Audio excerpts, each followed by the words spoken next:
অনেক বাচ্চারা কিন্তু সবজি খেতে চায় না। তারা শুধু মাছ আর গোশ হলেই চলে। কিন্তু সবজিও তো খাওয়াতে হবে পাশাপাশি, তাই না? তো আজকে আপনাদের সাথে একটি অসাধারণ রেসিপি নিয়ে চলে আসলাম। এটাতে একদম সবজিতে ভরপুর এবং কি চিকেনও আছে। জাস্ট একবার বাসায় তৈরি করে আপনার বাচ্চাকে খাওয়ান। যদি নেক্সট ডে আবারও না বানাতে হয় বা বানাতে হয়, তখন আমাকে কমেন্ট করে রিপ্লাই দিবেন।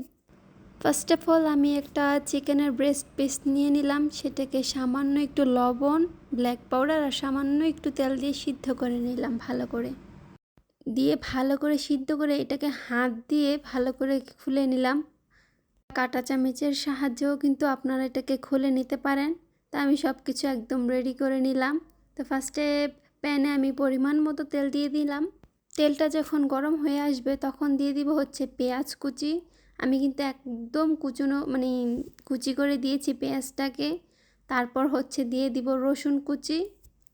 দিয়ে ভালো করে কিছুক্ষণ নাড়াচাড়া করে ভালো করে ভেজে নিতে হবে। যখন বাদামি কালার হয়ে যাবে তখন আমরা দিয়ে দিব হচ্ছে এক একে সবগুলো সবজি।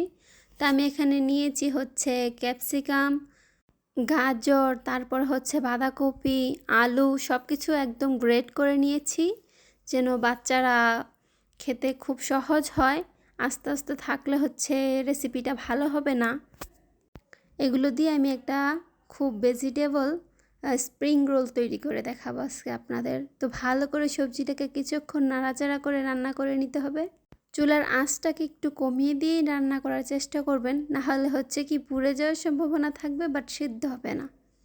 আমি প্রায় অনেকক্ষণ নাড়াচাড়া করে এটাকে রান্না করে নিয়েছি।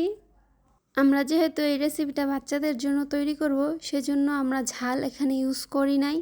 সামান্য পরিমাণে হচ্ছে কয়েকটা মরিচ দিয়ে দিয়েছি, আপনারা চাইলে নাও অ্যাড করতে পারেন। তো কিছুক্ষণ ভালো করে নাড়াচাড়া করে দেওয়ার পর হচ্ছে চিকেনগুলোকে আমি দিয়ে দিব। আমি চিকেনটাকে দুই রকমভাবে হচ্ছে করে নিছি। একটা হচ্ছে ঝরা ঝরা করছি, আর একটা হাত দিয়ে ভালো করে মিক্স করে নিছি। চিকেনটা দিয়ে দেওয়ার পর কিছুক্ষণ রান্না করে নিতে হবে। এটাতে বলে রাখা ভালো, খুব বেশি স্পাইসের প্রয়োজন নেই। এই রেসিপিটা এমনিতেই অনেক টেস্ট।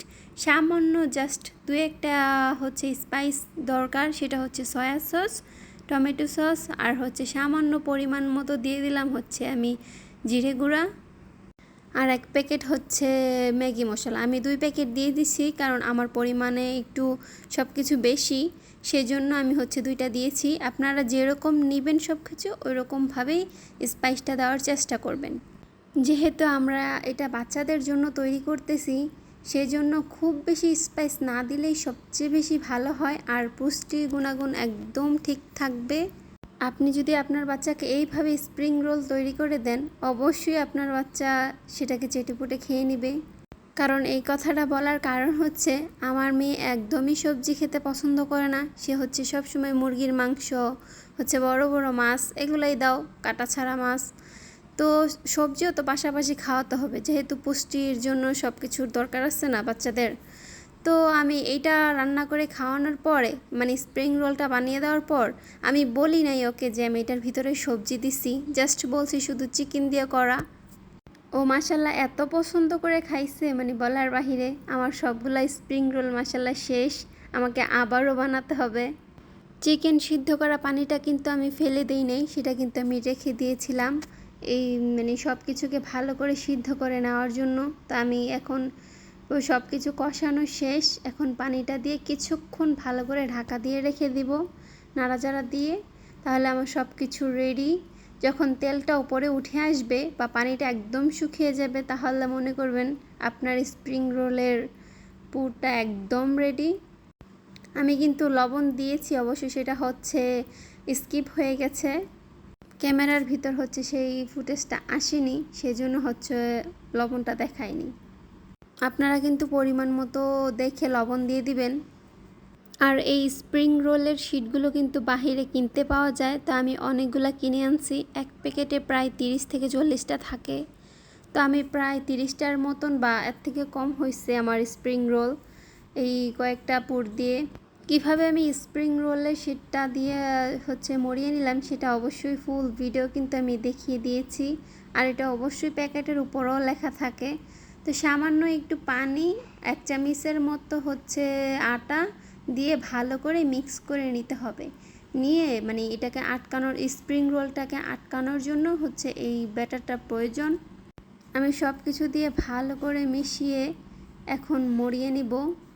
আশা করছি আমার ভিডিওটা আপনাদের অনেক অনেক ভালো লাগবে। আর অবশ্যই নিজের বাচ্চাকে তৈরি করে খাওয়াবেন।